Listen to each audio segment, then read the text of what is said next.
If you're watching this, chances are you're still thinking about them. You're still replaying old messages, still wondering what went wrong, still checking their social media, hoping just maybe they'll text you first. But here's the harsh truth. They're not coming back. Not the way you want. Not unless you flip the script. Right now, your ex isn't missing you. They're comfortable. They feel like they've got the upper hand. Maybe they even think you'll chase them. But what if I told you there's a way to completely flip the dynamic and make them regret ever letting you go? No, this isn't about begging. It's not about texting some needy paragraph at 2 a.m. It's not about closure. This is about psychology, power, control, and attraction. Because here's the secret no one talks about. Exes don't come back because you convince them. They come back because they feel like they've lost something valuable. And that's where you come in. In this video, I'm going to show you exactly what to do. Just one powerful move that makes 99% of exes start thinking about you non-stop, obsessively. Not because you asked for it, but because you became unignorable. If you've been stuck wondering why your ex seems to be doing just fine without you, or why no contact isn't working like they said it would, this video is the wake-up call you didn't know you needed. So stay with me, because by the end of this video, you won't just understand what makes an ex come crawling back. You'll know how to make them chase you. So let's get real for a second. If your ex hasn't reached out yet, it's not because they don't remember you. It's not because they've moved on in the way social media makes it seem. And it's definitely not because they're completely over you. The truth is far more complicated and honestly more painful to admit. Your ex isn't reaching out right now because they don't have to. They're sitting in a position of emotional comfort and control. They may be curious about you. They may even still think about you from time to time. But if they believe you're still emotionally available, still waiting, still hoping, they feel no urgency to act. In their mind, they've got time, they've got the power, they believe if they ever wanted to come back, you'd be there. That belief, it's like a safety net. It allows them to explore, to date other people, to heal at their own pace, without any fear of losing you completely. And that's why silence doesn't always mean absence of emotion. It often means presence of ego. A lot of people think that if someone truly cared, they'd come back right away. But in reality, emotional detachment doesn't always happen instantly. Your ex may still feel something for you, but those feelings are buried under layers of pride, confusion, guilt, or even resentment. Sometimes the silence is just a shield, a way to maintain control or avoid facing their own emotional mess. And here's the brutal part. Your ex is also watching quietly. Passively, they're keeping tabs through mutual friends, lurking your stories, or even revisiting your old photos. But as long as you appear stuck, as long as your actions confirm their belief that you're still holding on, they'll stay silent. Not because they don't care, but because they know they can. This is why begging, over-texting, posting thirst traps, or trying to make them jealous usually backfires.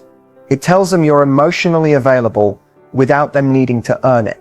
And let me tell you something, when someone doesn't have to fight for your energy, they won't value it. So if you've been waiting on that message, if you're glued to your phone, hoping for a hey, or I've been thinking about you, you need to understand that silence doesn't mean the end of the story. It just means your next move has to break the pattern. And don't worry, we're getting there. In just a few minutes, I'm going to reveal the one thing that makes 99% of exes finally reach out. It's not magic. It's not manipulation. It's a subtle psychological shift that changes everything. And once you do it, you'll no longer be the one waiting. You'll be the one in control. Stay tuned, because this is where the game really begins. So what is the one thing that changes everything? What's the move that makes 99% of exes suddenly start to wonder what you're up to, why you're not chasing them, and whether they made the biggest mistake of their life? It's simple, but it's not easy. The one thing that flips the script is this. You stop trying to get them back completely. And I don't mean fake it. I mean a total energetic shift, mentally, emotionally, physically, where you stop chasing the idea of reconciliation and start pouring that energy back into yourself. Here's why it works. When you stop trying, you're no longer feeding their ego. You're no longer confirming their internal belief that they still have access to you, that they're still wanted, that they're in control. And without that validation, a void starts to grow. That void's uncomfortable. It creates uncertainty. And uncertainty is what fuels curiosity, desire, even obsession. See, human psychology is wild. We don't crave what's handed to us. We crave what we're uncertain about, what we can't fully figure out, what slips just out of reach. The moment your ex senses that you're genuinely letting go, not pretending, not posting quotes about healing while still hoping they'll come back, but actually detaching, it disrupts the pattern. Suddenly you're not predictable anymore. You're not giving them the emotional reactions they're used to. You're not checking in, liking their posts, or leaving doors open. That silence, it starts to feel different. It starts to feel real. And that scares them. Because here's the real truth. People don't chase what they already have.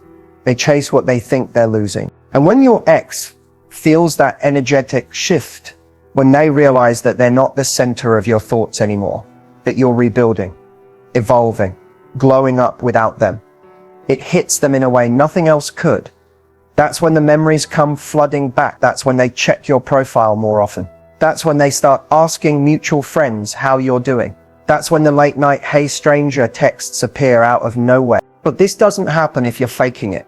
If you're doing this just to get a reaction, they'll sense it. There has to be real. And trust me, it's not just about making your ex regret losing you. It's about stepping back into your power. It's about reminding yourself that you were never meant to beg for love, to chase someone who couldn't see your worth. The moment you stop trying to get them back is the moment everything begins to shift. Not because you've given up, but because you've leveled up. And once you make this change, once you stop being available, stop being predictable, and start being mysterious and magnetic, your ex will start to feel the loss. And that's when they come back. Not when you ask for it, but when they can't stop thinking about you. Keep watching. The next part will show you exactly how to trigger that effect step by step. So now you might be wondering, why does this actually work? What is it about pulling back and letting go that makes your ex suddenly feel regret or start obsessing over where you went? It all comes down to two powerful emotional triggers, regret and curiosity. These are the emotions that rewrite memory, distort logic, and make someone suddenly romanticize a relationship they once walked away from. When you stop showing up, when you stop feeding their ego, their mind starts to fill in the blanks. That silence, it becomes loud. Your absence becomes noticeable. And where there was once certainty, they'll always want me. They'll wait for me. Now there's doubt. That doubt is the spark that ignites curiosity. Your ex begins to ask themselves questions they haven't considered in weeks or even months. Why haven't I heard from them? Did they meet someone new? What if they've moved on? Curiosity is powerful because it leads people to chase answers. And in relationships, the unknown is often more magnetic than the known. You're no longer predictable, and that unpredictability breeds fascination. It's not about games, it's about breaking the cycle they got comfortable in. Now, layer that with regret. As soon as your ex starts to sense you've emotionally detached, regret creeps in. It doesn't always come in the form of some big dramatic realization. Sometimes it's subtle. A random memory, a photo, a scent, a song that reminds them of you. And suddenly they miss something they once took for granted. And here's the twist. They don't miss the version of you that waited around. They miss the version of you who was confident, radiant, independent. The version they're afraid someone else might be appreciating now. When regret and curiosity mix, it becomes irresistible. That's what triggers the late night texts. That's what makes them circle back. Not because you chased them, but because you became a mystery they couldn't solve and a connection they're suddenly terrified of losing forever. That's the power of your silence. That's the power of your glow up. And in the next part, we'll break down exactly why this works so well psychologically and how to stay in control once they do come back around. Let's talk about the real reason this works. Not from guesswork, but from pure psychology. See, human beings are wired for connection, validation, and emotional closure, but we are also wired to crave what we can't fully have. That's why the second you pull back, your ex doesn't just notice the silence, they feel it. It all starts with a psychological principle called reactance. It's our natural response to perceived loss of freedom or control. When someone feels like they've lost access to you, When they can no longer predict your emotions, your availability, or your reactions, their brain starts to rebel. They want back what they believe is slipping away. And in your ex's case, that want starts as curiosity and quickly grows into desire. And combine that with intermittent reinforcement, a pattern where emotional rewards are unpredictable. Think of it like a slot machine. You don't know when the payoff is coming, but when it does, it's instant. Relationships with emotional highs and lows often become addictive. Your ex might remember the good times more intensely because they're no longer getting that emotional fix from you. Then there's the Zeigarnik effect, the brain's tendency to remember incomplete or interrupt experiences more vividly than completed ones. Your ex didn't get closure. They didn't get the emotional wrap-up they expected. And now, that lack of resolution becomes mental clutter. Your unfinished business in their mind. An unfinished business nags at us. It loops in the background, sometimes for months or even years. And finally, let's not forget ego. Your ex might not even be conscious of it. But when they see you moving on, especially without a breakdown, a cry for attention, or a public drama, they start to feel something they didn't expect. Rejection. That hits the ego hard. And nothing wakes people up faster than realizing the person they thought they'd moved on from is actually becoming unavailable. These psychological forces work silently, but powerfully. And when used right, not manipulatively, but with intention, they allow you to take back your power, your energy, and your peace, while your ex starts feeling everything you were once feeling. In the next section, I'll walk you through the exact things to avoid, the common mistakes that ruin your power, and send your ex running in the opposite direction. Don't miss it. In the next section, I'll walk you through the exact things to avoid, the common mistakes that ruin your power, and send your ex running in the opposite direction. Don't miss it. All right, let's get into the real talk, because this is where most people mess up. You can do everything right for a while, stay silent, level up, focus on yourself, but one wrong move can reset the whole process. So if you truly want your ex to come back, and more importantly, to come back chasing you, there are a few critical things you absolutely cannot do. First mistake, reaching out too soon. This one's the most common. You're doing great, staying quiet, and then boom, one lonely night, you send that, hey, just checking in text. Sounds harmless, right?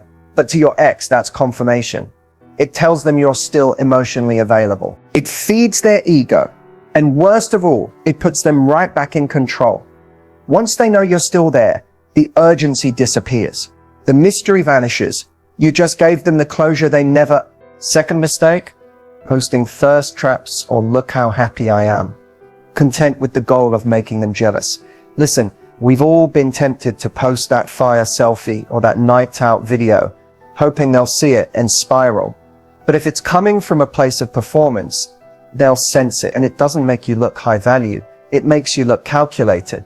Nothing screams, I'm still not over you, like a desperate attempt to prove you are. Oh, third mistake, stalking their social media or reacting to their posts.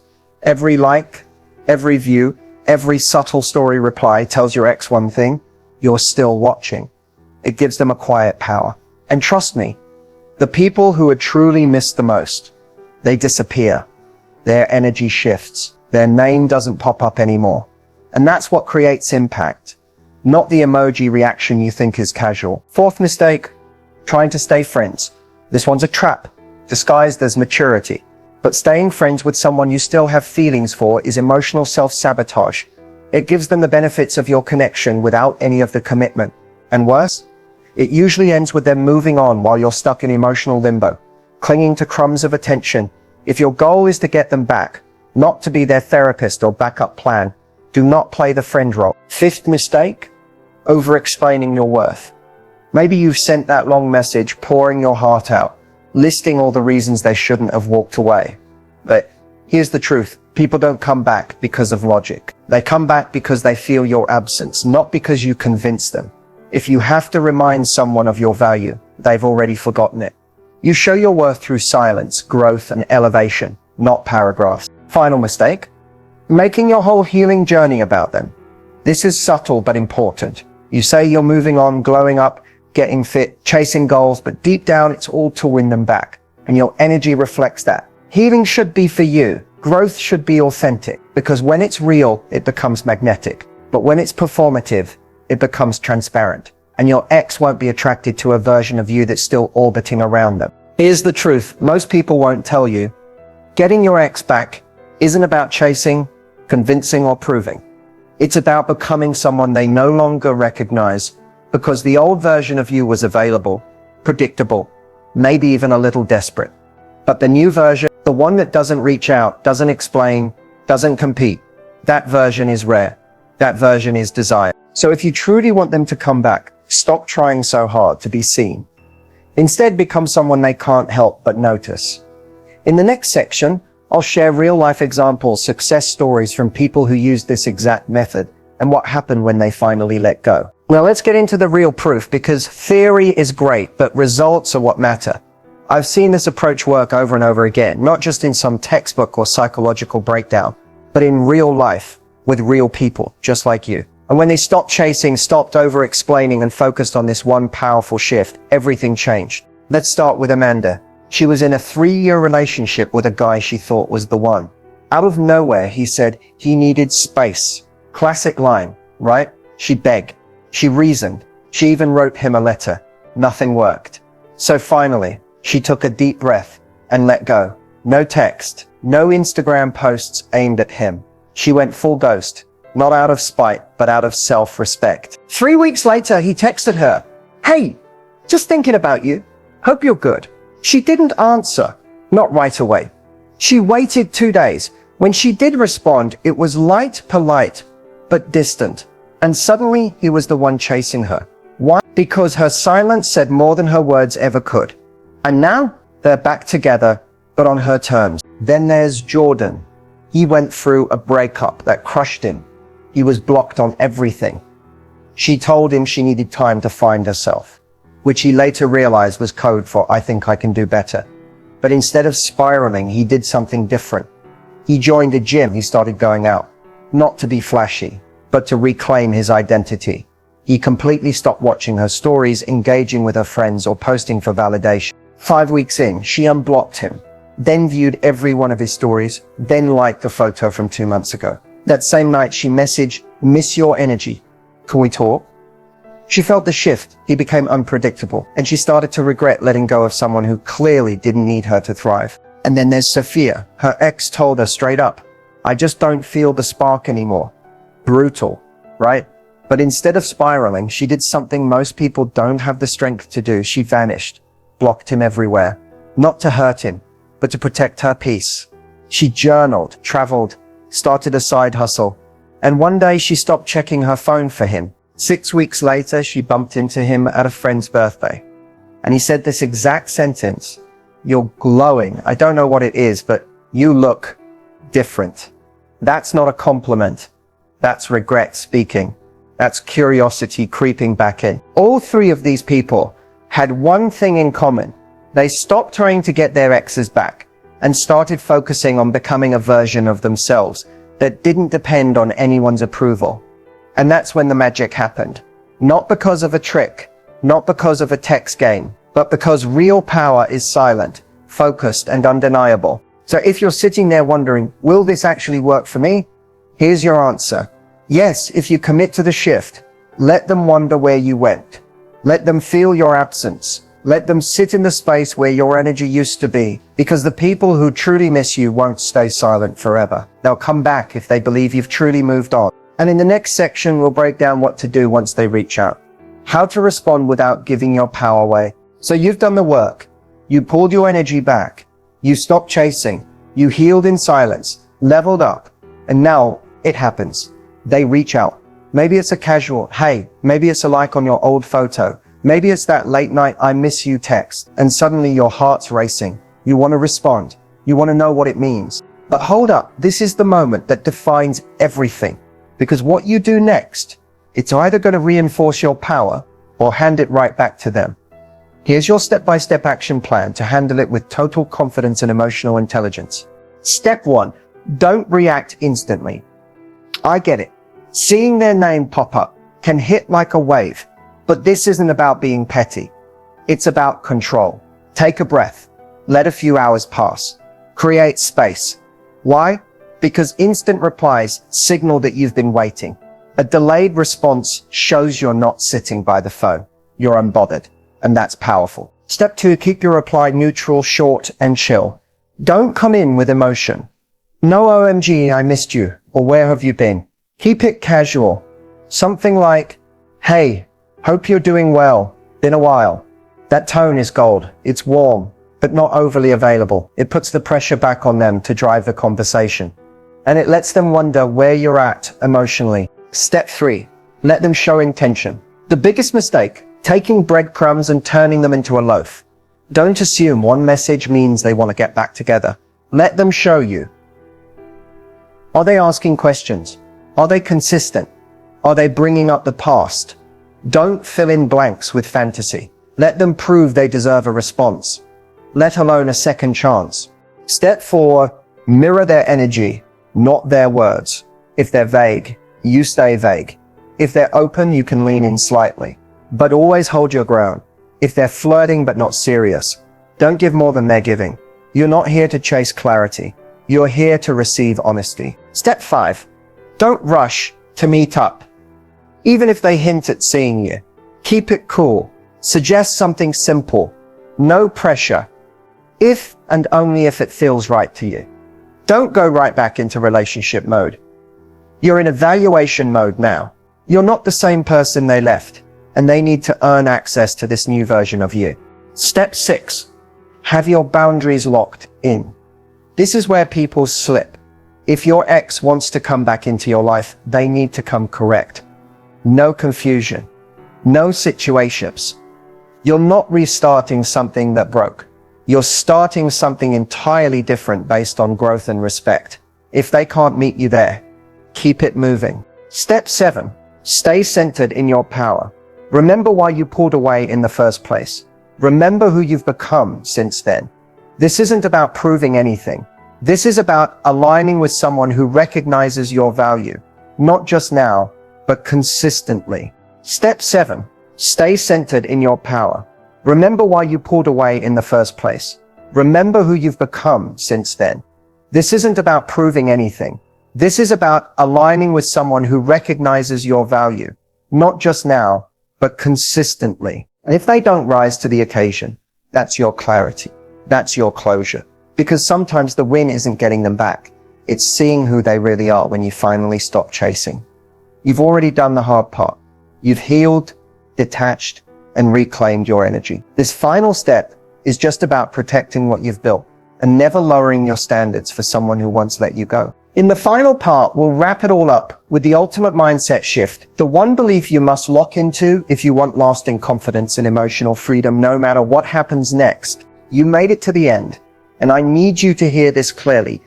This was never just about getting your ex back. This journey, it's about becoming the kind of person who doesn't need anyone to feel whole, but who becomes so magnetic, grounded, and confident that people feel your absence when you're no longer available. Because here's the truth that nobody tells you.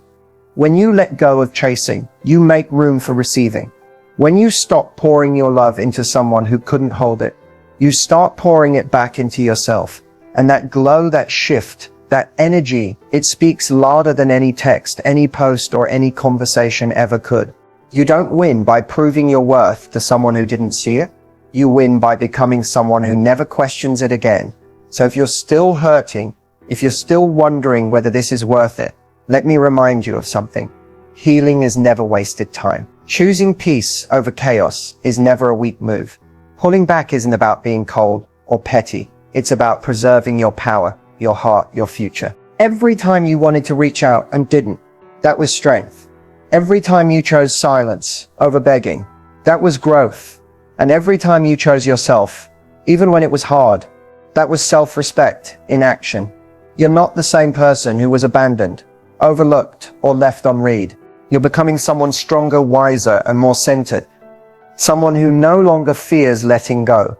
Because you know that what's meant for you will never require chasing. It will meet you in your wholeness. And if your ex realizes that and comes back, amazing. But this time you get to decide if they're enough for you, not the other way around. And if they don't come back, that's not rejection. That's redirection. That's life clearing space for someone who sees you the first time. Someone who doesn't need to lose you to realize your worth. Someone who doesn't play games with your heart because they're too busy protecting it. Let this be the moment you stop giving your power away. Let this be the moment you understand that love isn't about proving, it's about aligning. The version of you that was over-explaining, waiting for texts, refreshing stories, begging for closure, that version is done. You don't owe anyone access to your energy just because you used to give it freely. From here on out, you protect your space like it's sacred, because it is. You're not here to be an option. You're not here to compete. You're here to be chosen, cherished, and respected. So walk forward with your head high, your heart open, and your standards untouchable, because you don't attract love by chasing it. You attract it by embodying it. Thank you for sticking with me through this journey. I see you, I believe in you, and I promise you, when you shift your mindset, your whole life starts to shift with it. Now go be the version of you that they can't stop thinking about. Not for them, but for you.